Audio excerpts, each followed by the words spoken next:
Vinny Welch was only 3 years old when his dad, Marty, put a plastic golf club in his hands. Marty, a former college baseball player, didn't start playing golf himself until he was in his 20s. A fan of the game, he wanted his eldest son to love the greens, just as he did. He just got me the plastic clubs, just let me do whatever I want. And I was about 4 or 5. I think he got me like a 9-iron. I just started chipping with that. And then as I got older, he got me like clubs that were like harder to hit. Like I think I started hitting a driver when I was like 8.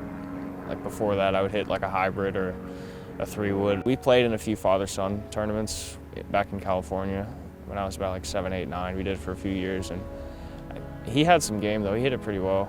It looked different. He'd like waggle the club and then he would just hit it like dead straight. He hit it pretty well. I think he was like a 4 or 5 handicap at one point. He always used to tell me this. Whenever I started like playing like courses, then he just like completely stopped. He just said he had more fun watching me. Welch stands out on the links not just as an elite ball striker, but because of his unique swing. He's cross-handed throughout the entire bag.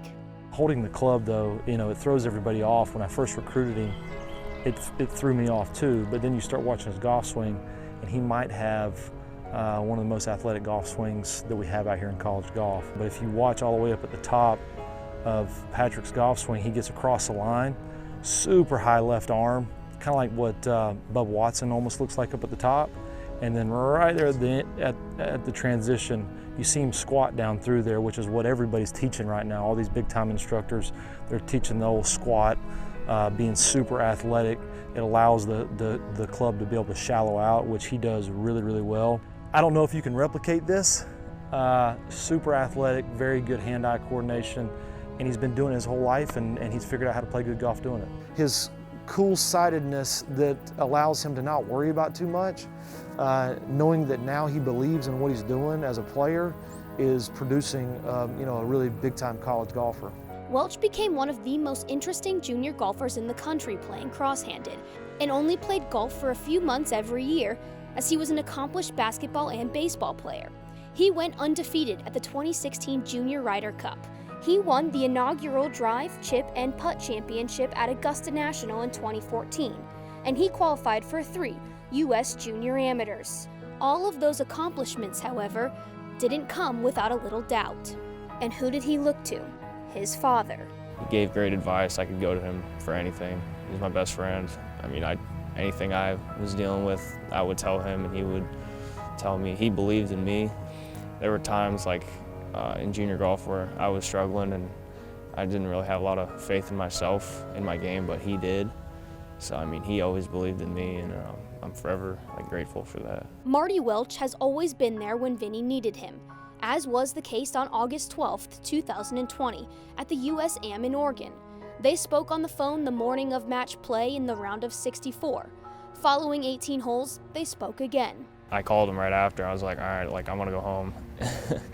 And he was like, oh yeah, I just scheduled a flight. You'll be back tomorrow night. I was like, all right, we'll be back soon. And then he just texted me. He was like, hey, you did great out there that week.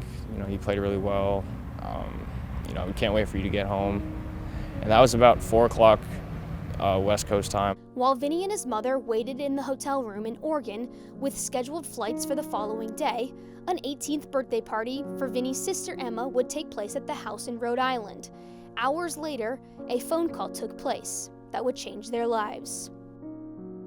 Everyone was just yelling and crying. It was just, I had no clue what was going on. And then they told me he kind of passed out, sort of. He stopped breathing, and I was honestly so shocked, and I didn't know what to do. So I was just I couldn't do anything. The airport was 3 hours away. I couldn't get a flight till tomorrow morning. Marty Welch passed away hours later of cardiac arrest. He was 56 years old. It was the longest 24 hours trying to get back home. I felt like I was there for years. And I got back home, and it was just, that whole house it was just a bad vibe. A few days later, it was hitting me that he wasn't there, and all his stuff was there, and you would think where is he, but he's not.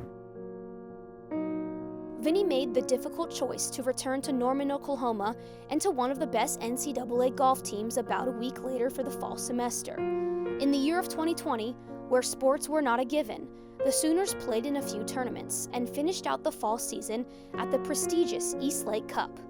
Welch sunk birdies on his opening 3 holes to jump out to an early lead, before bogeying 3 of the final 5 holes in the front 9. The junior then birdied holes 11, 13, 14, and 18 to take a 1-shot lead into the clubhouse. Vinny Welch just won his first college event, 3 months after his father passed.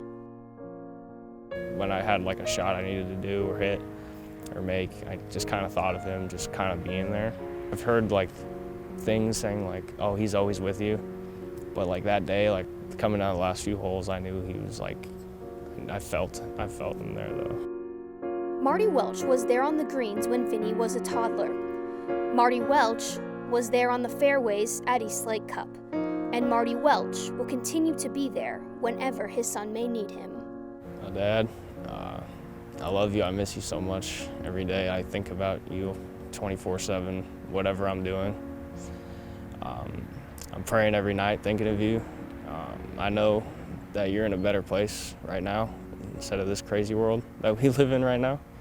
But, you know, I love you, and hopefully I see you soon.